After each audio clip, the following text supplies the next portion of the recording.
খাতা খুলবে কি সরকার করবে এবার কংগ্রেস এবার আমাদের নয় হবে। বিজেপি ভোটের সময় পরিযায়ী শ্রমিকদের মতো উঠে আসে, এরা নাগরিক পরিষেবা দিতে ব্যর্থ। সিপিএম কংগ্রেসের সময় রাস্তা দেখুন, রাতের অন্ধকারে পুকুরগুলো ভরাট হচ্ছে, এই তো উন্নয়ন হচ্ছে। পৌরসভা লুটপাট চালাচ্ছে, যুবকদের চাকরি আটকাচ্ছে বিজেপি সিপিএম কংগ্রেস মিলে। না বন্ধ করে উন্নয়ন দেখতে হচ্ছে। যত নাম বাদ গেছে উত্তর দিনাজপুরে তার 95%ই হচ্ছে হিন্দু। নির্বাচন কমিশন এখন নির্যাতন কমিশনে পরিণত। ইলেকশন কমিশন অফ ইন্ডিয়া কোনো ধর্মের ওপর বেস করে এসআইআর করেনি। কখনো বলছে হিন্দু খতরে মে, কখনো বলছে মুসলমান খতরে মে। ইউনিভার্সিটি হয়েছে, সেখানে ডাক্তারি পড়াশোনা করছে। 15,000 টাকা বেতন দিতে হতো, তাকে মাত্র 7,000 টাকা বেতন দিয়ে নিয়োগ করা হয়েছে। এটা শোষণ নয়? Dollar presents the world special 26 নিয়ে আজ আমরা রায়গঞ্জে, মালদা থেকে সরাসরি চলে এসেছি রায়গঞ্জে। বুঝবো রায়গঞ্জের ভোটের হাওয়া কোন দিকে, কি বলছেন এখানকার সাধারণ মানুষ, কি বলছেন প্রত্যেকটি রাজনৈতিক দলের সমর্থকরা, তা জানতেই আজ আমরা এখানে। এসআইআর এবার ভোটের একটা বড় ফ্যাক্টর, অন্তত সবাই সেরকমই মনে করছেন, কারণ এখনো পর্যন্ত যেভাবে দেখছি আমরা যে বহু মানুষের নাম বাদ গেছে। যদি রায়গঞ্জের দিকে তাকানো যায় তাহলেও কিন্তু এই জেলা থেকে 1,70,000-এর বেশি ভোটারের নাম বাদ গেছে।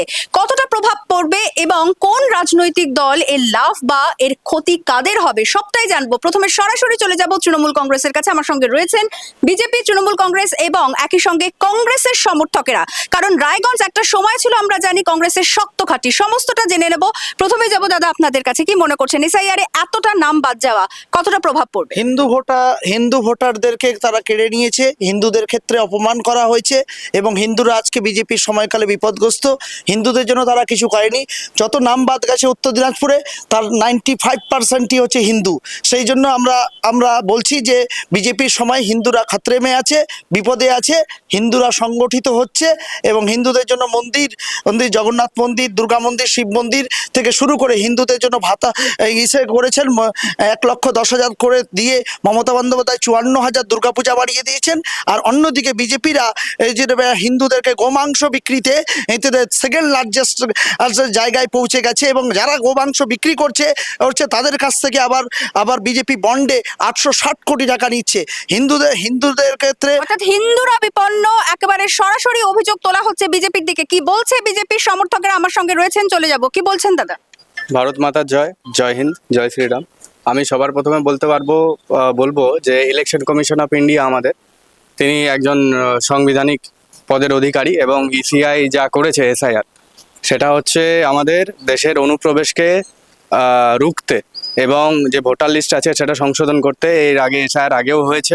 এবার ব্যাপার হচ্ছে এখানে আমরা যেটা বলতে পারি যে এসআইআর করে ধরা পড়েছে মোটামুটি 10 লাখেরও বেশি যারা ভোটার ছিলেন তাদের মা বাবা হচ্ছে একই নামে। এখান থেকে সব থেকে বেশি হিন্দু ভোটারের নাম বাদ গেছে এমন অভিযোগ করছে তৃণমূল কংগ্রেস। এসআইআর আমাদের ধর্মনিরপেক্ষভাবে করা হয়েছে, ওটা না মানে যাদের ডকুমেন্টস ঠিকঠাক আছে, যাদের ডকুমেন্টস ঠিকঠাক নেই সেই হিসাবে তাদের নাম কেটে বাদ দেওয়া হয়েছে। সেটা কোনো ধর্মের ভিত্তিতে করা হয়নি। যারা এখানে যোগ্য তাদের নাম উঠেছে, যারা অযোগ্য তাদের নাম এখানে কেটে বাদ দেওয়া হয়েছে।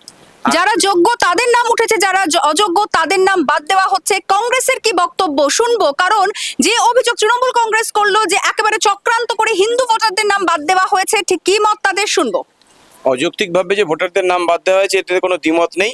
এটা নির্বাচন কমিশন এখন নির্যাতন কমিশনে পরিণত। বিজেপি এবং তৃণমূল কংগ্রেসের একটা এজেন্ডা, সেটা হচ্ছে ধর্মের রাজনীতি। কখনো বলছে হিন্দু খতরে মে, কখনো বলছে মুসলমান খতরে মে, কিন্তু মানুষ বিপদে আছে সে কথা বলছে না। এই জেলা মালদা এবং মুর্শিদাবাদের পরে একমাত্র জেলা যে জেলা থেকে প্রচুর পরিযায়ী শ্রমিক ভারতবর্ষের বিভিন্ন প্রান্তে কাজ করতে যায় এবং তাদের জীবন চলে যাচ্ছে, কিন্তু তাদের এই রাজ্যে কোনো কর্মসংস্থান নাই। অন্যদিকে মুখ ঘুরিয়ে দেওয়ার জন্যই তৃণমূল এবং বিজেপি এই মূলের এজেন্ডা হচ্ছে মানুষকে ঘুরিয়ে দেওয়া। অঙ্গে পরিযায়ী শ্রমিকরা যারা বিহার ইউপি থেকে করে তারা 1,50,00,000 পরিযায়ী শ্রমিক অন্য রাজ্য থেকে আসে, আর আমাদের রাজ্যে থেকে যায় 50 লক্ষের মতো। তাহলে সব থেকে বেশি আশ্রয়দাতা এবং কর্মসংস্থান হচ্ছে এই বাংলায়। এবং চাকরি থেকে শুরু করে দুর্নীতিবাজ সিপিএম কংগ্রেস বিজেপির যে উকিলরা ছিল তারা চাকরিগুলোকে নষ্ট করছিল। মমতা বন্দ্যোপাধ্যায় 2 কোটি চাকরি দিয়েছে, 45% বেকারত্ব কমিয়েছে। তার সময়কালে বিজেপি এই যে 2 কোটি চাকরি বছরের কথা বলেছিল কিন্তু তারা হচ্ছে 50 কোটি বেকার তাদের সময়কালে তৈরি করেছে। তৃণমূল কংগ্রেস আর বিজেপি সবসময় একটা অভিযোগ ওঠে, একই কয়েনের এপিট আর ওপিট। কি বলবেন? সেই অভিযোগ কংগ্রেসে তুলে। না দেখুন, তৃণমূল কংগ্রেসের যে চিন্তাধারা সেটা আমাদের চিন্তাধারার সঙ্গে মেলে না। আমাদের দল হচ্ছে সর্বভারতীয় দল, আর মোটামুটি 31টি রাজ্যের মধ্যে ইউনিয়ন টেরিটরি সব কিছু মিলেই তার মধ্যে 21টি রাজ্যে আমাদের দল আছে। আমাদের দল সবসময় যা কাজ করে তা দেশের নাগরিকের জন্য কাজ করে, এটা কেউ বলতে পারবে না হিন্দু মুসলিমের ব্যাপার। আজকে কেন্দ্রীয় সরকারের যা যা প্রজেক্ট আছে, যে প্রকল্পে আছে, সেই প্রকল্পের সুবিধা হিন্দু মুসলিম সব ধর্ম নির্বিশেষে সবাই পেয়েছে। কেউ বলতে পারবে না যে ধর্মের ভিত্তিতে তাদের বঞ্চনা করা হয়েছে। আমাদের এবার পশ্চিমবঙ্গে ভোটের যে আমাদের মূল লক্ষ্য সেটা হচ্ছে অনুপ্রবেশ রোধ করা, চাকরি সংস্থান করা, যারা সরকারি কর্মচারী তাদের ডিএ। কিন্তু এই এসআইআর এ যে যারা একেবারে ন্যায্য ভোটার যাদের নাম বাদ গেছে, সেক্ষেত্রে কি বলবেন আপনারা? এই অভিযোগ তো অন্য রাজনৈতিক দল তুলছে। দেখুন, ডকুমেন্টস তো ম্যাটার করে এখনকার দিনে সবকিছুতেই ডকুমেন্টস ম্যাটার করে। আজকে আপনি ব্যাংকের বই খুলতে যান, যেখানে কোনো ইনস্টিটিউশনে ভর্তি হন, ডকুমেন্টসগুলো ঠিকঠাক রাখতে হবে। তো সেখানে যদি কোনো ভুল ভ্রান্তি থাকে, আমি আবারও বলছি, আমাদের দেশের ইলেকশন কমিশন অফ ইন্ডিয়া কোনো ধর্মের ওপর বেস করে এসআইআর করেনি। তারা যোগ্য যারা ভোট দিতে পারবে তাদের নাম রেখেছে, যারা অযোগ্য ডকুমেন্টেশনের ভিত্তিতে তাদের নাম বাদ গেছে। এবার এই যে সমস্যাটা সেটা তৈরি করেছে কিন্তু তৃণমূল কংগ্রেস। আজকে আসবো দাদা, চলে যাব সরাসরি তৃণমূল কংগ্রেসের কাছে। এখানে রায়গঞ্জে অন্তত পক্ষে যেভাবে আমরা দেখছি যে হিন্দু ভোটারের মধ্যেও বিজেপির একটা পেনিট্রেশন হয়েছে, তৃণমূল কংগ্রেসকে কোথাও গিয়ে কি চাপে রাখবে? কি বলবো, তৃণমূল কংগ্রেস কখনো চাপে থাকবে না। মানুষ বুঝতে পারছে যে বিজেপির সময়কালে 14 সাল থেকে মানুষ লাইনে দাঁড়িয়েছে, কখনো লকডাউনে লাইনে দাঁড়িয়েছে, কখনো ডিমনিটাইজেশনে লাইনে দাঁড়িয়ে মারা গেছে, এখন এসআইআরে মানুষ দাঁড়িয়ে মারা গেছে এবং হিন্দুরাই বেশি বিপদে পড়েছে।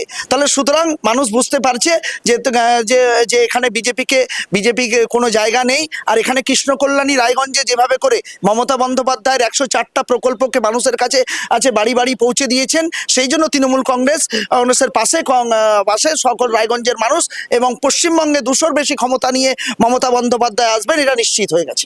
পশ্চিমবঙ্গে 200-র বেশি ক্ষমতা নিয়ে মমতা বন্দ্যোপাধ্যায় আসবে এমনই দাবি করছে তৃণমূল কংগ্রেস। চলে যাব কংগ্রেসের কাছে, কারণ রায়গঞ্জ একটা সময় ছিল কংগ্রেসের শক্ত ঘাঁটি, সেই রায়গঞ্জে কিন্তু আজ একেবারে দুর্বল হয়ে গেছে কংগ্রেস। কতটা নিজেদের এই পায়ের তলার মাটি তারা শক্ত করতে পারবে, কি মনে হয়? এই মুহূর্তে উত্তর দিনাজপুরে কংগ্রেস অত্যন্ত শক্তিশালী এবং শুধু আজ নয়, আগামী 18 তারিখের পর দেখবেন চিত্রটা আরো অনেক পাল্টে গেছে। তার আগে একটা কথা বলি, কিছুক্ষণ আগে আমার এক বন্ধু বললেন যে 2 কোটি চাকরি দিয়েছে। আসলে অন্ধবিশ্বাস, আনুগত্য, বুদ্ধিহীনতার নামান্তর মাত্র। আপনি বলতে পারেন পশ্চিমবঙ্গে 2 কোটি মানুষ, অথচ রায়গঞ্জে একটা ছেলে মেয়ের চাকরি হয়নি। আমি বিশ্বাস করি না তা। এটা হচ্ছে ওই অন্ধবিশ্বাস। মুখ্যমন্ত্রী বলে দিয়েছে আমরা 2 কোটি চাকরি দিয়েছি, বাস্তবে কি তাই? আসলে নয়। যে সমস্ত সিভিক পুলিশদের চাকরি দেওয়া হচ্ছে সিভিক ভলান্টিয়ার হিসেবে, আসলে নতুন পদ্ধতিতে মানুষকে শোষণ করার একটা নতুন রাস্তা বৈজ্ঞানিকভাবে এই সরকার খুলে দিয়েছে। এটা কি আপনারা ভেবেছেন কখনো? স্থায়ী পদে চাকরি দিলে যে কর্মচারীটাকে অন্তত পক্ষে 15,000 টাকা বেতন দিতে হতো, তাকে মাত্র 7,000 টাকা বেতন দিয়ে নিয়োগ করা হয়েছে। এটা শোষণ নয়? চলে যাব, কি উত্তর দেবেন? ডেফিনেটলি না। আমাদের এখানে 17 সালে 34,000 যে চাকরি হয়েছিল, তার মধ্যে উত্তর দিনাজপুরে 3,600 চাকরি হয়েছিল। তারপরে আবার 14 সালে যে চাকরি হয়েছিল, তার মধ্যে আমাদের এখানে 6,000 হয়েছিল। এখানে সিভিক ভলেন্টিয়ার শুধু নয়, এখানে আইসিডিএস এবং এখানে যেটা সিপিএম কংগ্রেস করতে পারে নাই, সেটা আমি বলি, এখানে শিক্ষা ক্ষেত্রে এখানে মেডিকেল কলেজ হয়েছে, এখানে ইউনিভার্সিটি হয়েছে, সেখানে ডাক্তারি পড়াশোনা করছে, ডাক্তারি পড়ে এটা কোনোদিনও রায়গঞ্জে উন্নয়ন হয়েছে এটা দাবি করছেন, কি বলবেন? ডাক্তারি বের হচ্ছে। আমার মনে হয় রায়গঞ্জে কোনো উন্নয়ন হয়নি। সেইভাবে আমি বলবো কোন নিরিখে, বিধানসভা নিরিখে হয়নি। আমাদের সেন্ট্রাল গভর্নমেন্টের হাতে যা ছিল, আমাদের যে এমপি রয়েছেন কার্তিক চন্দ্র পাল, তার হাতে যে ব্যবস্থাগুলো ছিল, সেই ব্যবস্থাগুলো সবকিছু কিন্তু রায়গঞ্জে যতখানি পেরেছে তিনি আনার চেষ্টা করেছেন। আমি বলবো আমাদের যে কারেন্ট এমএলএ আছেন, যিনি শাসক দলের, তার আন্ডারে যে সরকারি সুযোগ সুবিধাগুলো হয়, একটাও রায়গঞ্জবাসী কিন্তু পাইনি। আমরা চোখের সামনে দেখতে পাচ্ছি না। ইভেন আমরা দেখছি রায়গঞ্জে যানজটের সমস্যা। রায়গঞ্জের লোকালে যদি কারো একটা যানজটের প্রসঙ্গ আপনি তুললেন, এখানকার যে তৃণমূল কংগ্রেস প্রার্থী তার বক্তব্য যে স্বাভাবিকভাবে রেল লাইন এবং একই সঙ্গে যে পৌর বাস স্ট্যান্ড, তা নিয়ে একটা বিশাল অভিযোগ ছিল, একটা যানজট একটা বড় সমস্যা ছিল এবং সেটার কোথাও গিয়ে সমাধান হতে চলেছে। এর ফল তৃণমূল কংগ্রেস পাবে। সমাধান হবে কিনা সেটা তো দূরের কথা, কারণ একটা সরকারি প্রজেক্ট এই শাসক দলের আমলে শুরু হচ্ছে, সেটা শেষ হতে হতে অনেকদিন লেগে যাচ্ছে। ওটা দেখেই তারা ভোট নিচ্ছে যে আমাদের কাজ হবে, কাজ শুরু হচ্ছে। আজকে লোকালে যদি কারো একটা শরীর অসুস্থ হয়, তাকে অ্যাম্বুলেন্সে নিয়ে যেতে গেলে তাকে জ্যামের মধ্যে পড়ে যেতে হচ্ছে। এই হচ্ছে ব্যাপার। আমাদের উড়ালপুল হওয়ার কথা ছিল, ফ্লাইওভার হওয়ার কথা। আজকে রাস্তাঘাটের পৌরসভা প্রতিটা ওয়ার্ডে রাস্তা ভাঙা, আমার একটা এখানে বক্তব্য আছে। আজকে রাস্তাঘাট কখন তৈরি হয়? 15 বছরের রাজত্ব। রাস্তাঘাট ঠিক হয় শুধুমাত্র দুর্গাপূজার টাইমে। মিউনিসিপ্যালিটিতে যা উন্নয়ন হয়েছে সেটা কিছুদিন আগে আপনারাই নিউজ করিয়েছিলেন, আপনারাই নিউজ করেছিলেন। আপনার মিউনিসিপ্যালিটির চেয়ারম্যান এবং বিধায়কের সাথে দ্বন্দ্ব কেন হয়েছিল? তৃণমূল কংগ্রেস প্রার্থী এবারে যে রায়গঞ্জে, তার বক্তব্য বিজেপি একটা কারণও দর্শাতে পারবে না যে কারণের জন্য অন্তত রায়গঞ্জের মানুষ তাদের ভোট দেবেন। আমি সবার প্রথমে একটা কথা বলবো, মানুষ চোখের সামনে কি দেখে? রাস্তাঘাট, ড্রেন, এই ব্যবস্থা, নিকাশি ব্যবস্থা, এগুলো দেখে। হসপিটাল দেখে, এগুলো দেখে। আমার কথা হচ্ছে 15 বছরের আজকে রাজত্ব, সেখানে যদি আমি 1-2 বছর যদি রাস্তা ইউজ করতে পারি, প্রতি বছর দুর্গাপুজোর আগে শুধু রাস্তা ঠিক করা হয়, 2-3 মাস থেকে আবার দুর্গাপুজোর টাইমে রাস্তা ঠিক করা হয়। এখন ভোটের টাইমে জোর কদমে কাজ চলছে, কারণ দেখাতে হবে অর্থাৎ লোকজনকে। স্থায়ী সমাধান নেই এমন অভিযোগ করছে বিরোধী রাজনৈতিক দল। দাদা বলছে স্থায়ী সমাধান নেই, শুধুমাত্র একেবারে ভোট বাক্সের কথা মাথায় রেখে। বিজেপি ভোটের সময় পরিযায়ী শ্রমিকদের মতো উঠে আসে ও চলে যায়, ওরা মানুষের পাশে কোনোদিনও থাকে না। ওয়ার্ডের কথা, রায়গঞ্জে পথশ্রী প্রকল্প, আমাদের পাড়া আমাদের সমান, প্রতিটা বুথে 10 লক্ষ করে টাকা দেওয়া হয়েছে। রাস্তাঘাট সমস্ত ঢালাই, পিচের রাস্তা। ডবল ইঞ্জিন সরকার সময়, সিপিএম কংগ্রেসের সময় রাস্তা দেখুন, আর সিপিএম কংগ্রেসের সময় রাস্তা দেখুন, এবং এখন রাস্তার উন্নত হয়েছে এমন দাবি করছে তৃণমূল কংগ্রেস। একদমই আমি এই প্রসঙ্গেই আসবো পুরো ভোট না হওয়া, এবং সেটা কোথাও গিয়ে কি একটা বড় ক্ষোভ নেই মানুষের মধ্যে, পরিষেবা ঠিক মতো না পাওয়া? মধ্যে তো প্রচুর ক্ষোভ আছে। এরা নাগরিক পরিষেবা দিতে ব্যর্থ, এবং এত ভয় যে স্থানীয় নির্বাচন, যে নির্বাচন অত্যন্ত গুরুত্বপূর্ণ, সেই নির্বাচন করতে পারছে না গত 4 বছর ধরে, এবং বকলমে ক্ষমতা ভোগ করছে এবং পৌরসভা লুটপাট চালাচ্ছে, এবং যে সমস্ত রাস্তা এবং উন্নয়নের কাজ করে সেগুলো 3 মাস থেকে 6 মাসের মধ্যে খারাপ হয়ে যায়। রায়গঞ্জে যে তৈরি করেছিলেন কংগ্রেস প্রার্থী মহিত সেনগুপ্ত চেয়ারম্যান থাকাকালীন, সমস্ত প্রতিষ্ঠানগুলোকে তৃণমূল কংগ্রেস নষ্ট করে ফেলেছে। এরা কোন মুখে মানুষের কাছে ভোট চাইবে? শুধু উন্নয়নের বুলি আচড়াচ্ছে, এবং রায়গঞ্জের একমাত্র শিল্প স্পিনিং মিল, সেটাকে বন্ধ করে জায়গাটা প্লট করে বিক্রি করে দিয়েছে। সেই জায়গা প্লট করে বিক্রি করে দেয়, আগামী দিনে গরু চড়বে, একটা শিল্প আনতে পারেনি। এত বড় অপদার্থ। এবং সেই আগের বারে নেতৃত্ব, তৃণমূলের নেতৃত্ব সেই জায়গাগুলো কিনেছে। রায়গঞ্জের উন্নয়নের জন্য যে সমস্ত প্লটগুলোকে চিহ্নিত করা হয়েছিল, সেই জায়গাগুলোকে সব তৃণমূলের নেতৃত্ব কিনে নিয়ে। কি বলবেন দাদা? সময় কংগ্রেসের নেতৃত্ব, ওনাদের সময় কংগ্রেসের নেতৃত্বরা এইমস এর জায়গা কিনে রাখছিল, ওখানে কংগ্রেসের নেতৃত্বরা এই কিনে রাখছিল। একেবারে দুর্নীতির অভিযোগ তোলা হচ্ছে, পুকুর ভরাটের অভিযোগ। দেখুন, পুকুর ভরাট প্রশাসনিক বিষয়, আমরা এই কথাটা বলতে, কিন্তু মানুষের সুবিধার জন্য মানুষ ওই জায়গাগুলো নর্দমা হয়েছিল, জলা জঙ্গল ছিল, সেখান থেকে ড্যামেজ হতো এবং মশা থেকে শুরু করে প্রচুর দুর্গন্ধ বেরোতো। সত্যি কি মানুষ পরিষেবা পাচ্ছে? চলে যাব। এই তো উন্নয়ন, রায়গঞ্জের সবগুলা কাউন্সিলরের 2টো করে বাড়ি। কোথা থেকে হচ্ছে? উন্নয়ন হচ্ছে, রাতের অন্ধকারে পুকুরগুলো ভরাট হচ্ছে, এই তো উন্নয়ন হচ্ছে। আপনি রায়গঞ্জের মিউনিসিপ্যালিটির রাস্তা দিয়ে হাঁটেন, দেখবেন উন্নয়ন দাঁড়িয়ে আছে, আপনাকে নাক বন্ধ করে উন্নয়ন দেখতে হচ্ছে, নাক বন্ধ করে উন্নয়ন দেখ। এই বলছে 2 কোটি চাকরি দিয়েছে, যুবসাথীর লাইনে কত লোক দাঁড়িয়ে? কি চাইছেন?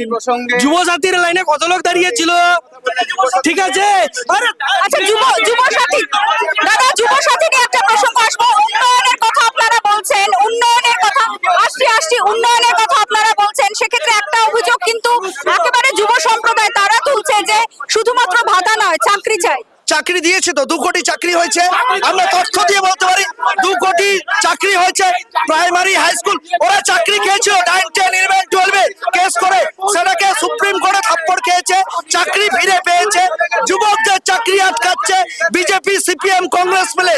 রায়গঞ্জ পশ্চিমবঙ্গে চাকরি আটকাচ্ছে দাদা, আপনার কাছে জানতে চাইবো, যেটা বললাম যে আপনাদের অর্থাৎ বিজেপির তরফে কেন মানুষ বিজেপিকে ভোট দেবে, এরকম একটা নির্দিষ্ট কারণ দর্শাতেও আপনারা পারবেন না, এমন তৃণমূল কংগ্রেসের প্রার্থী বলছেন। কি বলবেন, ঠিক কি কারণে মানুষ আপনাদের ভোট দেবে? সবার প্রথমে আমরা যে পরিবর্তনটা আনতে চাই সেটা যুব সমাজের জন্য একটা পার্মানেন্ট একটা চাকরি, যেটা সরকারি চাকরি। প্লাস আমরা বলতে চাই ইন্ডাস্ট্রি আনতে চাই, এখানে বিনিয়োগ আনতে চাই।